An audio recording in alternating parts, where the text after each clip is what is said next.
views expressed on this program are those of the hosts, guests, and callers, and are not necessarily those of this station, its management, or other advertisers.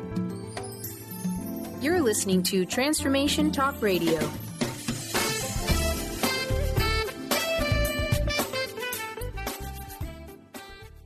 Hi, welcome. This is Dr. John DeMartini. This is one of the most amazing and inspiring shows that you can listen into. If you want to be on the edge of your seats, if you want to open up your heart, if you want to expand your mind, and you want to meet incredible people, stay tuned because you're just about to experience a transformative radio show that will change your life. And you're listening to the Dr. Pat Show that's coming up right next. The following audio is via a Skype call. Welcome to the Dr. Pat Show. Talk radio to thrive by. Powerful, inspiring, and coming to you live, bringing you stories of people like you and me busting through and living life full out. Get ready to dare to wonder what your life would be like if you knew you could not fail.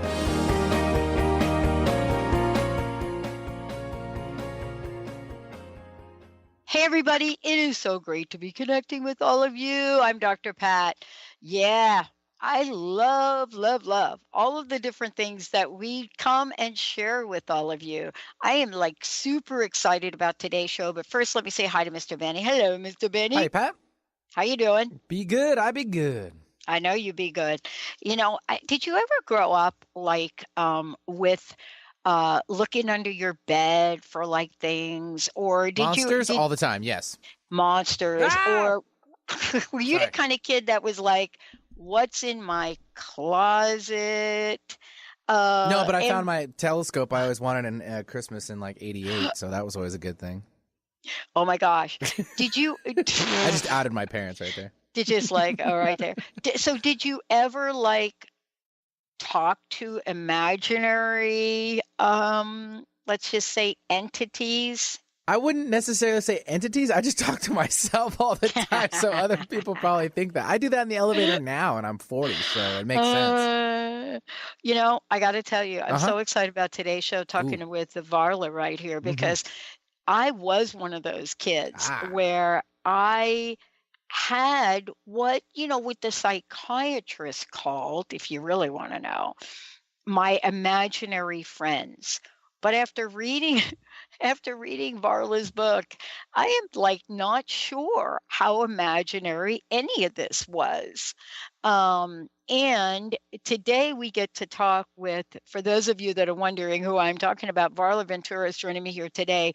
We get to talk with her about her book, Fairies, Pookas, and Changelings. This is a complete guide to the wild and wicked enchanted realm.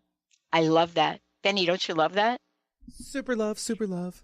I know it. And I love the whole enchanted realm thing, because I think I've got an enchanted realm sitting on my shoulders right here. It's called my mind. Varla is the author of Banshees, Werewolves, Vampires, and Other Creatures of the Night among the Mermaids, and this book right here, Fairies, Pookas, and Changelings. And so you have to know, right? You kind of have to know that she has connected. And what do I mean by connected? You know, whether you've read her books or you've visited her website or you've had a personal conversation with her, here's the thing. This is about tapping in to what we may think is going on, or even if we don't think it's going on, to tap into something that sometimes you can't explain. Varla, it's great to have you here. Thank you. What a beautiful introduction. I'm so happy to be here. And I love the story of you talking to quote unquote imaginary creatures. And I agree. I mean, the most enchanted realm any of us have is probably right on our own two shoulders. So I think it's very interesting to think of fairy tales and creatures in that light as something that we need to sort of explore that creativity and that belief, whether we actually believe it and have actually had encounters, or we just love a good story. I think something very positive happens in our own minds when we start to acknowledge the realm of impossibility as possible. Yeah. I have to talk with you a little bit because, I get to chat with many, many people. As a matter of fact, I think Jessica and Linda counted now about 8,000 people over a 14-year period. And I'm always fascinated, even to this day, how in awe I am when I receive a book like you've written. And I'm thinking to myself, why now? Why did Varla, how did she write this book? And why is this coming to the surface now? I don't think there's any mistakes. Do you? Oh, that's, the sort of path that I've been on went from sort of bizarre stories and trivia. I got into the mermaids and the banshees. And during the process, especially of writing the book about banshees, werewolves, and vampires, the banshees are a creature that are much more identified with the fairy kingdom. And so I discovered several old collections that I was not familiar with. And that's just a rabbit hole, because now you're into all of these other creatures, some of which I had never heard of. And as an avid fairy tale reader and magical creature person all of my life, there were some things that I, had never even heard of, especially in like some of the Welsh folklore. So it felt, just sort of like a natural progression into this realm. And it's such a huge category. I think we think of fairies in, our automatic image as, like a flower fairy or something with wings that's pretty and it's flitting about. And I found, as a child, I remember my mother reading me some very frightening fairy tales. I mean, they weren't meant to terrorize anyone, but they were definitely much darker than what we think of today. And I think I was always sort of fascinated with those kind of like the bob creatures and those sorts of things. Yeah.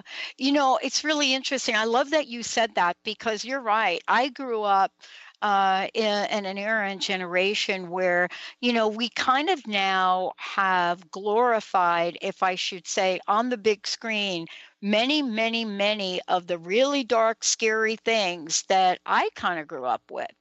And I remember growing up, and I was so addicted, if I could use that term, to all of the creepy movies, all of the werewolf movies, all of the vampire movies, all of the dark movies. All of the comic books that were out there about superheroes. I mean, that was part of my life, to the point where I literally surrounded myself with them on a day-to-day basis. Now, fast forward to where we are today. Have we, through Hollywood, if I could say, have we demystified them to a point? Well, that's an interesting question, because I think that we don't necessarily, the things that are scariest are often the things that are most real to us.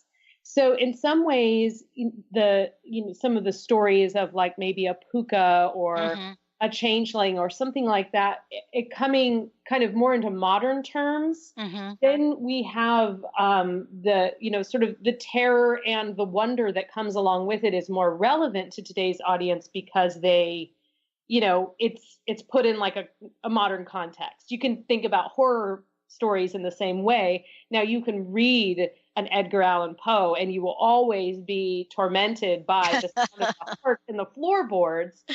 You're probably going to be a little more freaked out if you read a horror story about, someone tapping, some sort of entity in your cell phone or something that's going to be in your pocket every day. So there's an element to both, to fantasy and also to fairy tales and fairy creatures that does kind of have to adapt to the modern world in a certain way. But I think you find with the sort of the old lore about the fairies that you'll find that it is a much more terrifying world than you ever cared to imagine. And that so many of those sort of creatures, including like swamp creatures, those that we think of today as like, fictional movie characters, those have evolved from the old stories. Yeah, and I love it. My grandma used to say something like, this is the way I would say it now, that what you can conceive, you can achieve. And she would also say, what is already achieved, someone has conceived. And I used to say to her, Mama, what about ghosts? What about goblins? What about fairies? What about this? What about that? And she would just smile, with that beautiful Italian face and say, those two. And I grew up thinking that they were fairy tales, but kind of maybe not. Is that a modern day sort of bridge that's being made where people literally are looking at some of these tales and seeing modern day versions of it in real life? Well, I'm probably a little old-fashioned and a little older than, what maybe modern kids are looking at these days. I'm sure that I could ask my nieces to fill me in on the latest video game that, include these kind of creatures. But at the same time, I find that maybe that line between fantasy and reality is not quite as clear. And so in some ways, like, that can be vulnerable for kids especially, but it also can open up the possibility that, these things are real, or maybe there is something around the corner or tapping at your window. So I find it important to be able to suspend the idea of believing or not believing long enough to try and absorb whatever lesson there is. And with so many of these folk tales, they definitely serve dual purpose. They're cautionary tales, and that's sort of the fairy tale in general is the greater. Yeah. These are all sort of fables and cautionary tales to keep you from wandering too far from the fire. But at the same time, it's a reminder that, you really don't know everything that's out there. And there is this sort of open gate. And you see this with the paranormal a lot. You have an amazing amount of skeptics in the paranormal community who spend, a lot of time with more kind of on the more scientific end of things. And I completely appreciate that. And I find that, it does depend on your own personal experience. Perhaps you finally have a paranormal experience, but, there's certain things that you'll never be able to completely prove. And fairies sort of thrive and dwell in that trickery and in that corner of the eye. And that's what makes them so haunting, so entertaining, and so kind of perpetually relevant. I love it. And, one of the things that I know for sure is that each of us has our favorite. We may even have a least favorite. But one of the things I know about fairy tales, especially in the book that you've just written here, is that they are intriguing. When we come back, we're going to talk about what are some of these, which one, Varla, which is your favorite? And can I really say I'm not drunk? It's just my Pooka. I'll be right back.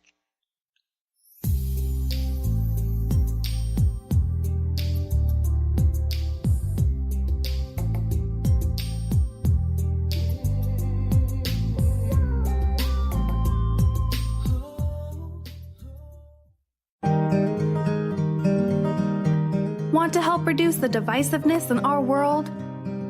Each year, the School for Esoteric Studies holds a subjective group conference.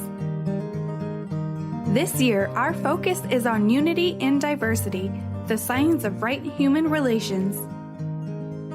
From April till June, we will meditate together, study relevant writings, and share practical strategies for improving how we relate with each other. Join us to help build inclusive communities. Check on our subjective group conference at esotericstudies.net. That's the School for Esoteric Studies at esotericstudies.net.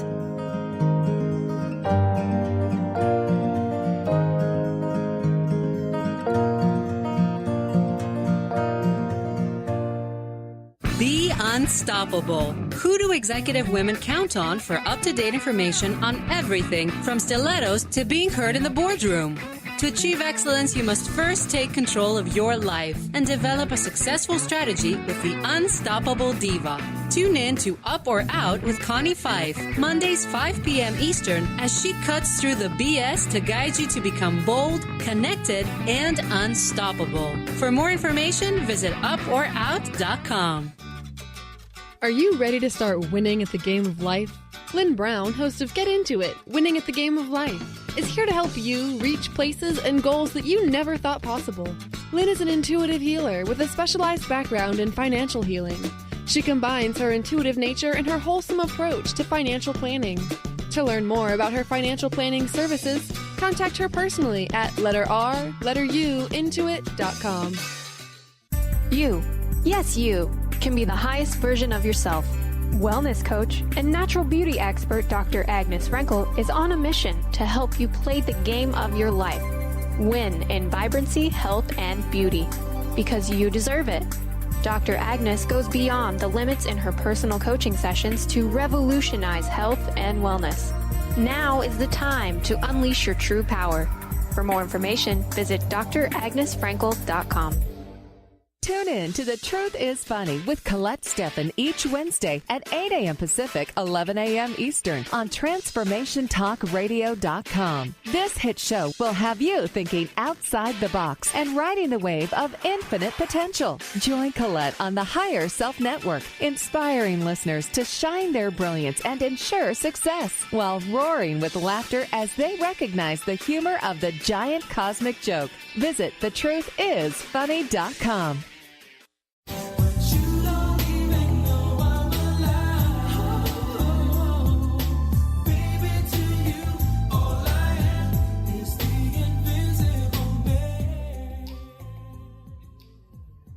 Hey, everybody. Welcome back. Varla, before we jump ahead, we're actually going to give a couple of copies of the book away. Would you tell folks the best way to find out more about you and get a copy of the book from themselves? Oh, yeah. You can visit my website, which is varlaventura.net. And there's information about my books there, links, and also about a little contest that I'm running this month. It's a Complete the Fairy Tale contest. And I've started a little intro paragraph, and then you just finish it in a relatively short fashion. All the details are on there, and I've already got some really amazing entries. So it's a super fun way to kind of talk about fairies and fairy tales and get people's creativity flowing. And how did they find that? Tell me how they find that again, please. That's cool. Just go to varlaventura.net, and it should be like a pinned post to the very top of the site. You'll be able to see fairy tale contest information. I love it. I'm all over it. Okay. So for those of you out there, let's go ahead and give a copy of the book away. And if you're just tuning in, the book is Fairies, Pookas, and Changelings, a complete guide to the wild and wicked and enchanted realm. Okay, so I really before the break I was talking about, I'm not sure, it's just my Pooka, Tales of a Trickster Fairy and its Wild Counterparts. I wish I would have had this growing up, because some of the trouble I got in as a youngster, as a kid, a teenager, and in my 20s, I really do think it was somebody else. But let's talk about the stories for a minute. How do you not have a favorite, or maybe you do? I am rather fond of the Pooka. Okay. The Pooka is a wonderful creature, because the Pooka is a trickster, and I love to play jokes on people, and I love to, kind of, the phrase like get someone's goat. I think that actually comes from like the Pooka being either a rabbit, a goat, or a horse, and often taking like the form of an animal. So I do like Pookas. I find them to be, they're relatively harmless, although they can wreak some havoc. And they have this kind of wonderful ability to prey on someone that no one's going to believe anyway. And that kind of exacerbates the problem. So, the person complaining that the Pooka took them on this wild midnight ride and that they really they were on their way home from the pub. They don't know how so much time went by. How is it dawn already? And they would blame the Pooka. And another thing that I love about the Pooka is that I found in reading some of the accounts of Pooka encounters and legends of the Pooka, that occasionally the Pooka, as I said, it most often appears as a rabbit or a horse.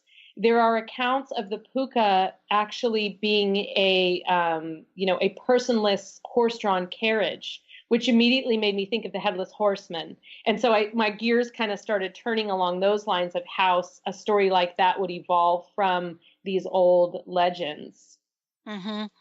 Well, I'll tell you, this is really, for people that are tuning in, it's just one of the many, many, many stories. But I love this idea. I don't know what, I'm kind of thinking to myself, why do I like these tales of the trickster fairy?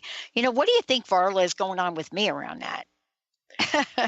We have a very good sense of humor. And there's something about the idea that you can be tricked and you can be toyed with, but you actually aren't ultimately harmed. In fact, you're probably better for it.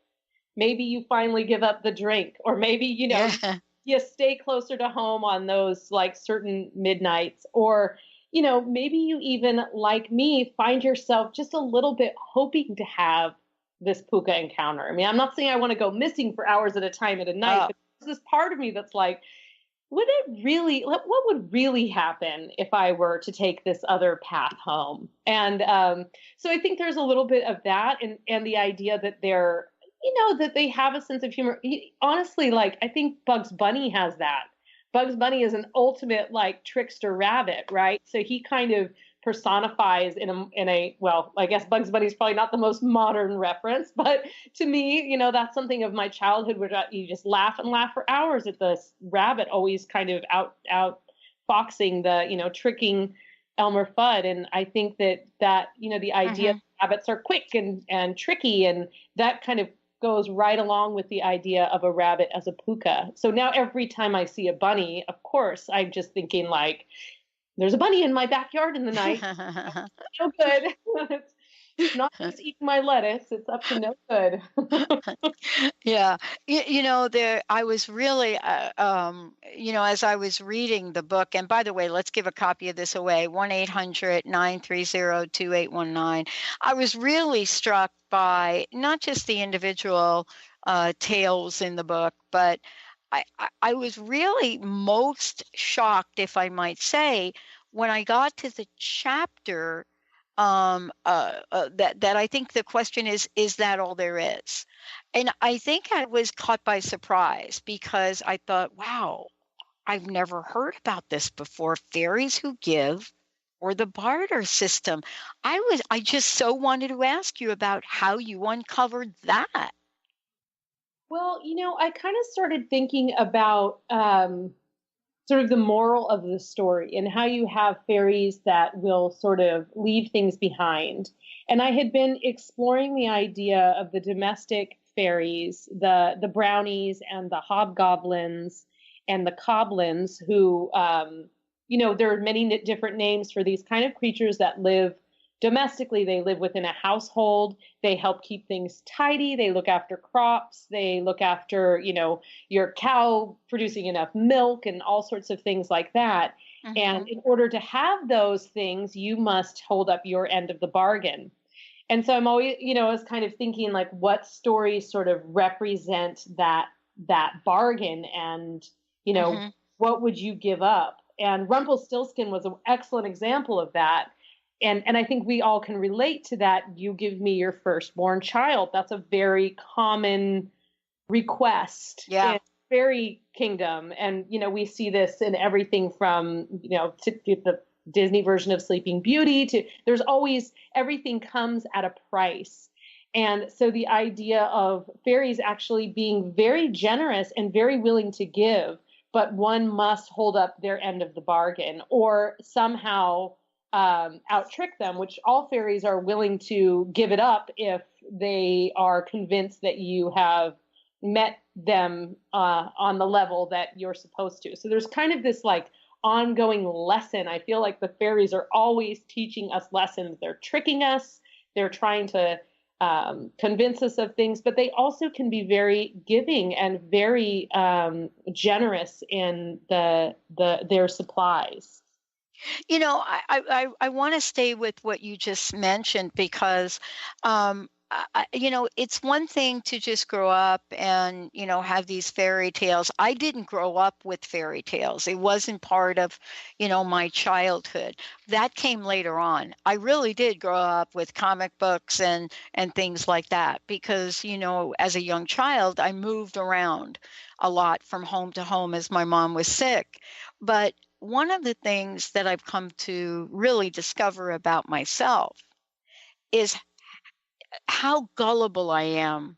And what I mean by that is when I read things in your book, right, as I believe many children do, we believe it. Is this because the stories, and they are so convincing? What part of ourselves wants to believe and embrace, you know, the journey of the fairy, the Pooka, the goblin? What part of us is wanting to do that? Well, I think we have this need, whether we realize it or not. And I'll say as an aside, I mean, I consider myself a supernaturalist. I have a tendency to believe. And so in that gullible, whatever you want to call it, in that same way, I will lean toward the side of it being more likely than unlikely. And that's, you know, that's not something I've always had. Of course, you have that more as a child. That's not something I've always had. It's something that the more I research and read about these things, the more I realize that, you know, maybe I'm just craving that to be real. But I do think that it's absolutely necessary for an individual, and for some people more than others, to be able to completely suspend belief or doubt. Because as soon as you are able to suspend doubt and open up the idea that this is possible, you also are able to suspend doubt in other aspects of your life and your personality. And so you can overcome some of those things of like, you know, well, I'll never be able to do that, or I'll never be good at that. And I feel like that, I mean, I know personally that is a reason that I'm very drawn toward the idea of the fairy tale, and that idea that of the whole sort of magical realm, that this thing is existing with or without your belief. It's going on and it's doing its thing, like the giant underground mushroom. It's there. And you can choose whether or not you want to tap into that knowledge or that experience. But I think there's something that we all crave, and it's the reason we, you know, binge watch television shows or we get lost in fiction. We have to give ourselves the ability to believe in something that isn't real as in right in front of us. And that really can help us. I mean, I think that's how we evolve, really. Yeah. And, you know, when we come back from break, we're going to talk about, you know, one of the stories or one of the characters that I read about in Varler's book that I had not heard of before. But as I was reading about it, all I kept saying was, yeah, that happened to me. Yeah, that happened to me. Yeah, I remember the time that this happened. Yeah. Oh, I wonder if I have one like in my life today that's like my very special personal, let's just call it, wicked enchanted friend. Stay tuned, everybody. We're going to take a short break. I'll be right back.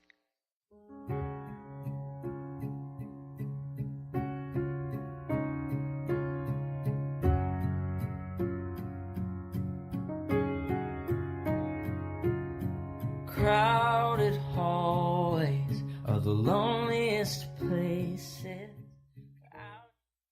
To see your life from an angel's perspective, book a personal consultation with Claire Candy Huff, angelic walk-in angel Ariel at Angel Healing House.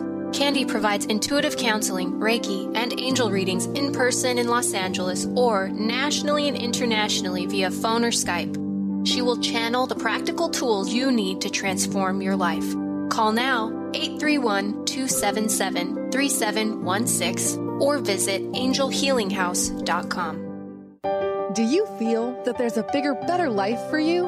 Is there anything holding you back from living the life you were meant to live? If you'd like to find your life's true purpose and calling, join the world's foremost authority on primal spirituality, David Carshare, in Becoming a Sun Radio, emotional and spiritual intelligence for a happy, fulfilling life. Tune in once a month to Becoming a Sun Radio with David Carshare on The Dr. Pat Show and Transformation Talk Radio. For more information, visit davidcarshare.com today. On the cutting edge of the new mainstream, Christine Upchurch is passionate about bringing together science, psychology, and spirituality in a way that can be applied to our everyday lives for true transformation. The Christine Upchurch Show. Stellar conversations to illuminate your journey. Engages some of the most outstanding visionaries on the planet in lively dialogue to inspire you to become that bright light you're meant to be. Join Christine every Friday at 11 a.m. Pacific Time on KKNW, AM 1150, and Transformation Talk Radio. What if your body and mind were the compasses to the secrets, mysteries, and magic of life? Glenna Rice, co-host of The Questionable Parent, is inviting you to access all that is possible. Glenna is a 10-year certified veteran access consciousness facilitator who offers an amazing variety of life-changing classes and workshops. Work with Glenna from anywhere, with teleclasses and workshops all over the globe. To learn more and see Glenna's current schedule of events, classes, and workshops, visit glennarice.com. Want to help reduce the divisiveness in our world? Each year, the School for Esoteric Studies holds a subjective group conference. This year, our focus is on unity in diversity, the science of right human relations. From April till June, we will meditate together, study relevant writings, and share practical strategies for improving how we relate with each other. Join us to help build inclusive communities. Check on our subjective group conference at esotericstudies.net. That's the School for Esoteric Studies at esotericstudies.net.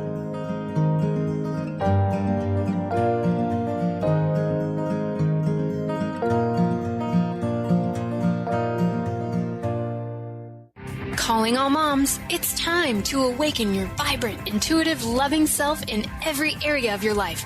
Join host Debbie Pokornik as she shares thoughts, stories, and tools to help you stand in your power. Listen to Vibrant, Powerful Moms helping everyday women create extraordinary lives. Mondays at 2:30 Pacific, 5:30 Eastern. For more information about Debbie, visit empoweringenergy.com. That's empowering with letters NRG.com.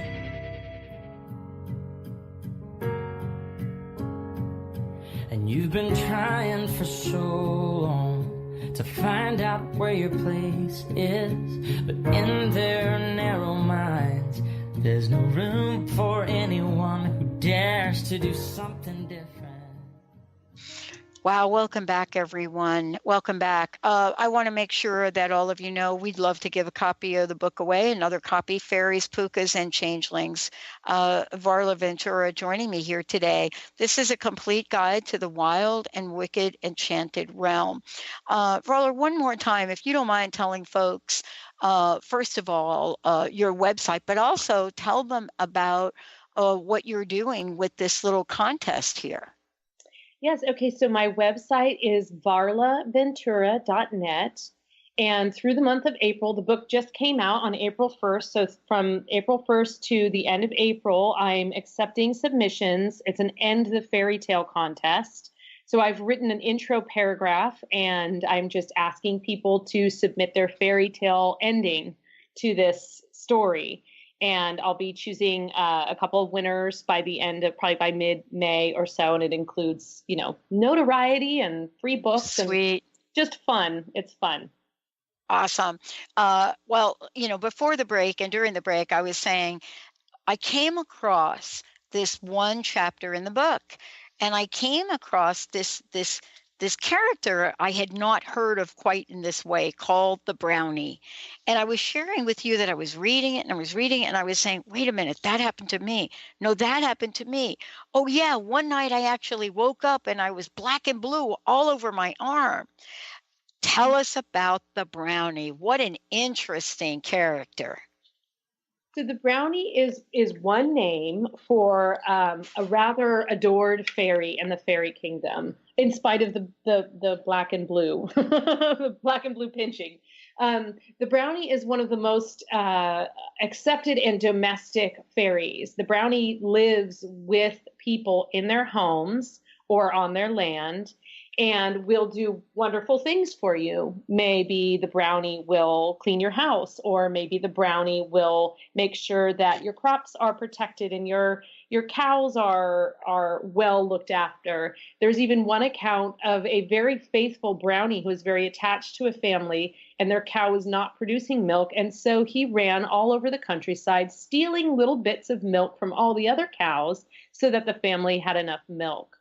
And all the brownie really asks for in payment is, well, one, you've got to kind of hold up your end of the bargain. So you have to do your own hard work. Brownies don't like people who are lazy. And they also expect payment in the form usually of food and drink, like wine and cake. And you can't leave them leftover scraps. You can't just say, oh, I'll just put something off my plate I didn't eat for the brownie. They won't have. It has to be something, wonderful, and you have to make kind of a peace with them. And what's very interesting about the brownies is that they also live a lot in farms and have an affinity for animals and get along well with animals. And they're not too mischievous. However, they will do little sort of impish things. So the imp is maybe the more nasty counterpart to something like a brownie. An imp might some of the, more mischievous tricks and things. But sometimes the brownies take things. They can, you can hold them accountable for missing items that you're sure where they were. And I think I love the idea. I mean, how many of us can wake up in the morning and swear that our house is exactly the way we left it? Are you really sure that box was where you put it? Are you really sure you left that on the counter? I mean, most of us are just living our lives and we kind of take for granted where we keep our stuff until it's missing. So the brownie is both wonderful and a little bit not feared, but you do sort of have to coexist in the right way with the brownie. And there are a lot of counterparts to the brownie. I think there's an equivalent in Italy that an Italian culture, the names escaped me, but they basically, it's for children's rooms. And this could be one of those wonderful threats of Italian mothers, like, clean your room or the such and such is going to come after you. But they will help children clean their rooms as long as the children are, they take their baths when they're supposed to and they listen to their mother. This creature will actually come in and tidy up for them while they're out playing. So there's a lot of different examples of these kind of wonderful domestic fairies. Yeah. And, here's what I love about this. Have you ever gotten up and start scratching your head? And you're scratching your head because you're looking around and you're saying, now, wait a minute. Linda and I do this all the time. Later, we're scratching our head and later we're turning around and we're saying, now, look, I know I put that right there. I know I put it there. I know my keys were there. I know and you swear that that's what happened. But after a while, you kind of think, well, wait a minute. They're not there now. Where did they go? How often have we done that? And how often have we not looked at fairies, pookas, and changelings? Right. They're to blame. I'm telling you, they're to blame. I'll probably wake up pinched black and blue just for saying that. What do you for you today? Because I know that you are so immersed in this world. For you today, is there any one enchanted creature that you are most intrigued with? Well, I certainly am, I'm as I said, I'm quite interested in the puka, but I do like the idea of the sort of household helpers. Those are always really interesting. I find dwarves to be sort of underrated. Dwarves and trolls are underrated and somewhat elusive.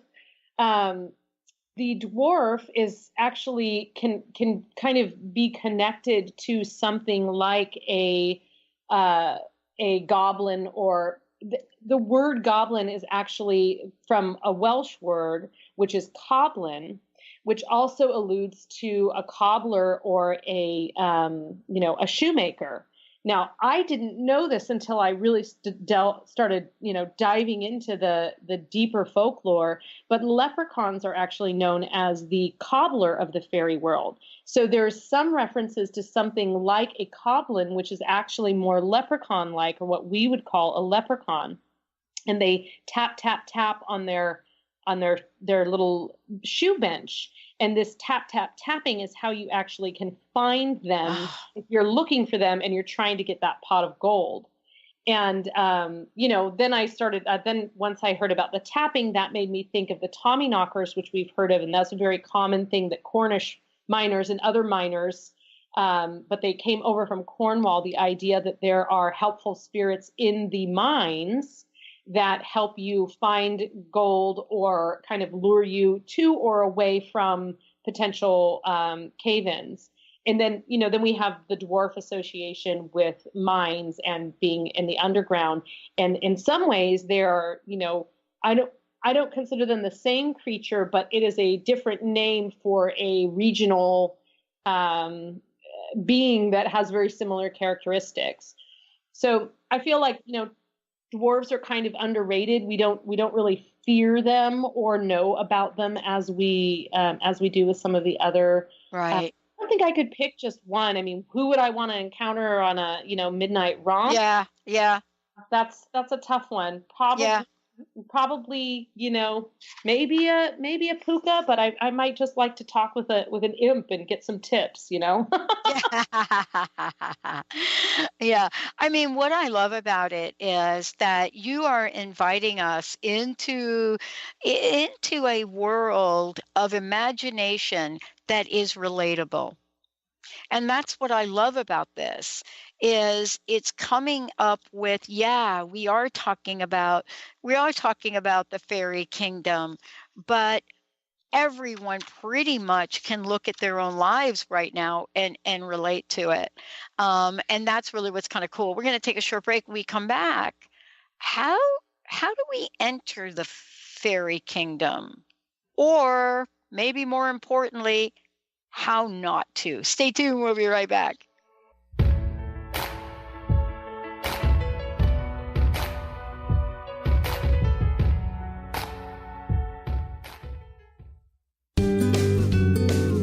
Tune in to the Psychic Professor's Show, The Voices of Spirit Radio, with international medium and spirit artist Dr. Susan Barnes on Transformation Talk Radio, featuring a variety of spiritual topics such as psychic art, spiritualism, EVP, psychic development, and mediumship. This hit call-in show provides listeners with breakthrough wisdom to enliven and enlighten their lives. Visit spiritartgallery.net for show days and times.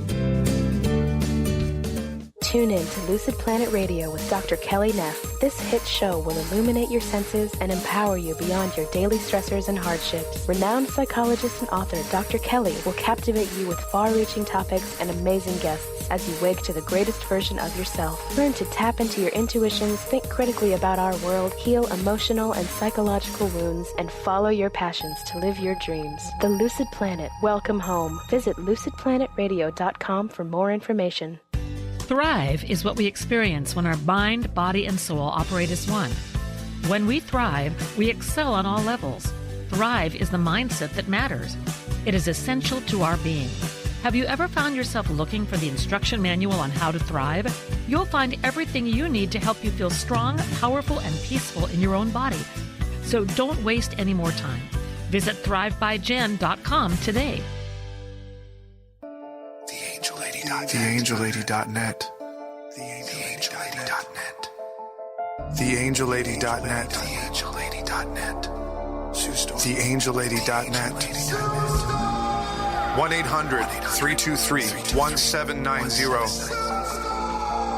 1-800-323-1790. Sue Storm, TheAngelLady.net.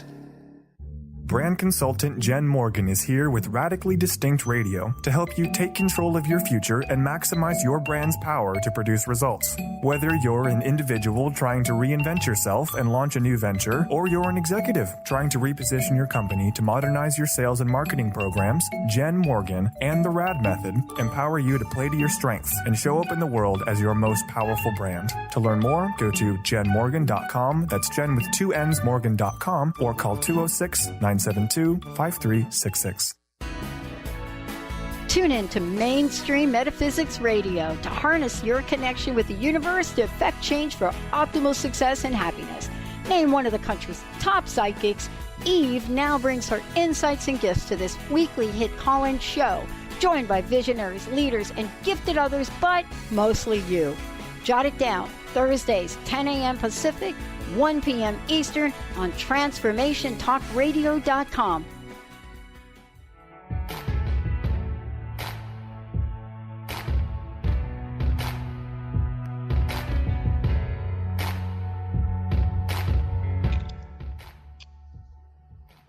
Whether you're plugged into Netflix, watching The Travelers or Stranger Things, or even the OA, one of the things that both Varla and I were talking about is how now we have a different version of what this book is about.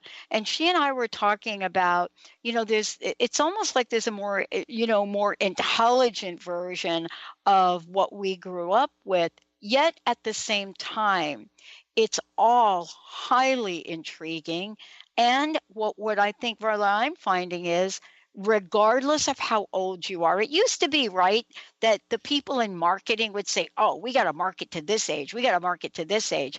But my gosh, a movie comes out and it's not the kids that are going, it's the parents that are going, right? Yeah, absolutely. And I think, we were kind of talking a little off break there about what I refer to as the Harry Potter phenomenon. And it's not that we didn't have examples of sort of, magical books and worlds. We had Lord of the Rings and we had things like that. But what that did is it opened this gateway for people to sort of read and appreciate and sort of be part of that magical world that we're all so desperately craving. It was like we're in a world of reality TV then, like the worst reality TV. So it was this wonderful, like, other side. And I think that apart from the fact that they're beautifully written books and created this whole other realm, but we as a culture were craving that. And it was the adults who were reading it just as much as the kids. And I think that has kind of, reintroduced a certain amount of magic into our, certainly into our consuming of books and movies and television shows. And now we have things that are, and I mean, there's cycles to all these kinds of things, but I think now we have a more natural acceptance of sort of these magical things. It's not that's a imaginary thing that's on the other side of the fence. There's playing with the idea that that is the thing that's tapping. It's not a branch tapping on your window. It's not, what are you, is it something in your head? Or is that, what the trickster wants you to think it is so that they get away with it? So, it kind of plays into that idea. And, I think we definitely need, if for no other reason, we need to escape the, some of the sad truth of our daily realities. Yeah. I mean, one of the things that I said before the break was that, okay, enter the kingdom. Right. And you talk about this. You say, whoops, there it is. How to enter the fairy kingdom, and then parentheses, or how not to. And I think that at many, many levels, that's really what we're talking about. some of us really wanted to live in the fairy kingdom quite a bit because our lives in the reality, at least in the neighborhood I grew up in, it was way better to hang out in Neverland, right? But I would love for you to share what this part of the book, is really talking about for folks.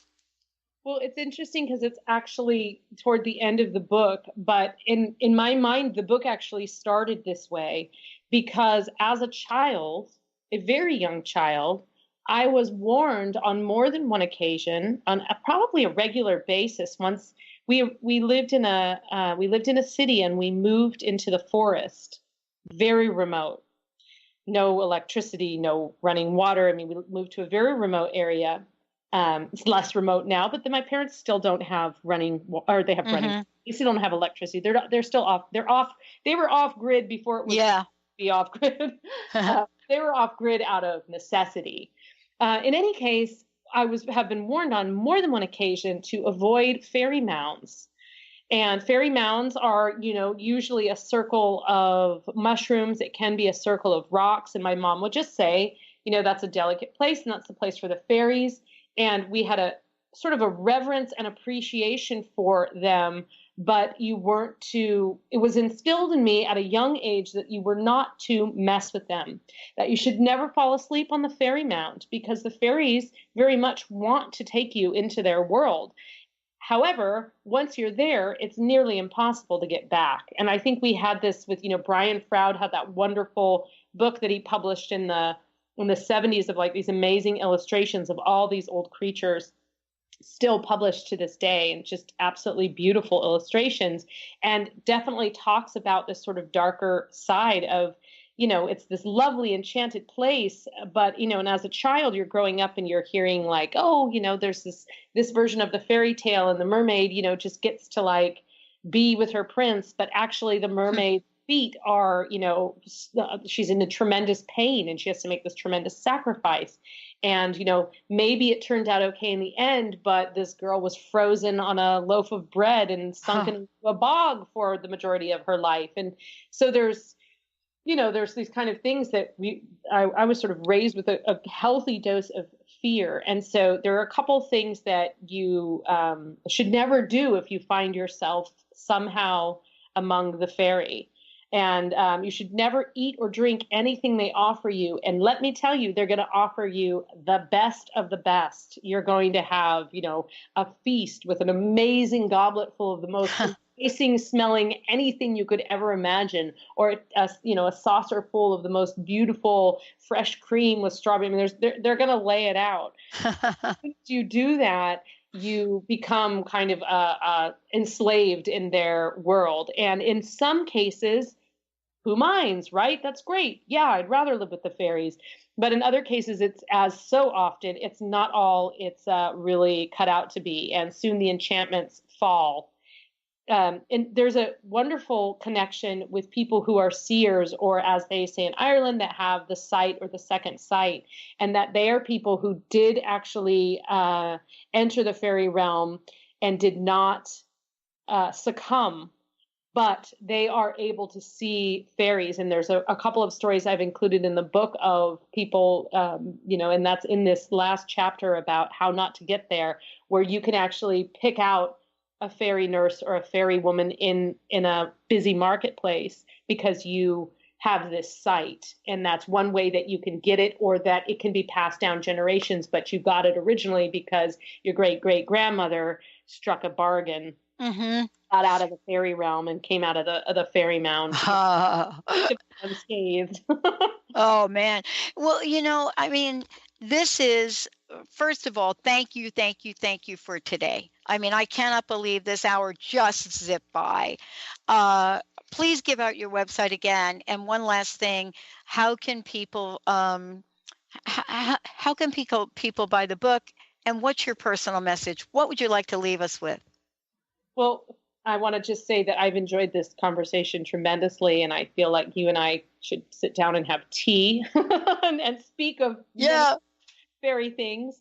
You can visit my website. It's varlaventura.net, and you will find details of the contest. You'll find current information, future interviews I'm doing, links to the archive of this show, of course, and many other wonderful enchantments, including links to how to buy all of my books. They're in print. They're available anywhere books are sold, so you can get them online. You can get them through Amazon or Indigo, or whatever outlet you choose. And I think I just want to thank you again for having me. Just let people know that it's okay to believe, and it is okay to think of this other world as something that's actually coexisting with us, and that we have spent a lot of time trying to evolve away culturally, we've tried to evolve away from some of these enchantments. But if you look back to some of the original stories and some of the indigenous beliefs and practices and ways of living with plants and animals and cultures, you'll find that you're really, really better off just believing it to begin with. I love it. Yeah, just believe. All right, everybody, we're going to take a short break. More on Transformation Talk Radio coming up right now.